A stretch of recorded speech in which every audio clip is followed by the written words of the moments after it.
और अब बात महायुद्ध से जुड़ी हुई बड़ी खबर की करते हैं। ईरान के राष्ट्रपति मसूद पेजेश्कियान ने कह दिया है कि ईरान अब इजराइल को जवाब जरूर देने वाला है। 26 अक्टूबर को हुए हमले को लेकर यह ईरान की बहुत बड़ी वार्निंग मानी जा रही है। इजराइल ने ईरान के 3 प्रांतों में हमला किया था और इस हमले में नेतन्याहू ने ईरान के एयर डिफेंस नेटवर्क और मिसाइल फैक्ट्री को तबाह करने का दावा किया था, लेकिन अब ईरान के राष्ट्रपति ने भी बहुत बड़ी चेतावनी दे दी है। मसूद पेजेश्कियान ने कहा है कि हम बदला सही वक्त आने पर जरूर लेंगे।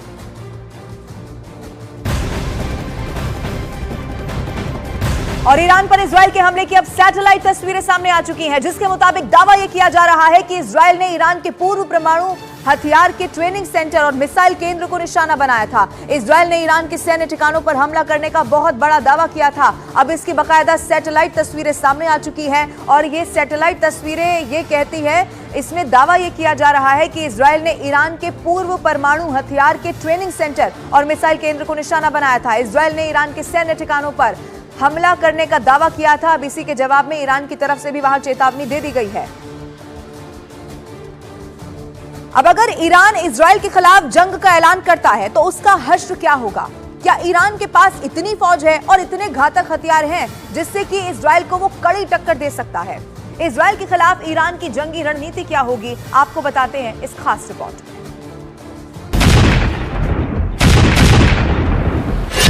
अब सवाल है कि क्या ईरान इजराइल को जंग में हराने की क्षमता रखता है?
मिसाइलें ईरान के पास अलग अलग 12 प्रकार की बैलिस्टिक मिसाइलें हैं। इजराइल के पास 4 अलग अलग तरह की बैलिस्टिक मिसाइलें हैं। अमेरिका स्थित आर्म्स कंट्रोल एसोसिएशन के मुताबिक इजराइल के पास करीब 90 परमाणु हथियार हैं। ऐसा माना जाता है कि ईरान के पास परमाणु हथियार नहीं है, लेकिन उसके पास एक उन्नत परमाणु कार्यक्रम है और वो कई परमाणु सुविधाएं और अनुसंधान केंद्र संचालित करता है। युद्ध में सैनिक और हथियार के अलावा जो सबसे अहम होता है वो होता है साथी। ईरान इजराइल पर हमला करता है तो अमेरिका इजराइल का साथ देगा, ये 100% पक्का है। लिहाजा सवाल ईरान का है कि उसके साथ कौन है। तो ईरान की फ्रेंड लिस्ट में है रूस। हो सकता है कि सऊदी अरब भी उसका साथ दे, क्योंकि इजराइल के ताजा हमले की उसने भी निंदा की है। तुर्की जो इस्लाम के नाम पर ईरान के साथ हो सकता है, उत्तर कोरिया जो अमेरिका को कॉमन दुश्मन मानकर ईरान का साथ दे सकता है, चीन जो अमेरिका को अपनी बादशाहत कायम करने में सबसे बड़ा चैलेंज मानता है। इसके अलावा भी कई मुस्लिम देश जो अभी खामोशी अख्तियार किए हुए हैं, युद्ध की सूरत में ईरान का साथ दे सकते हैं।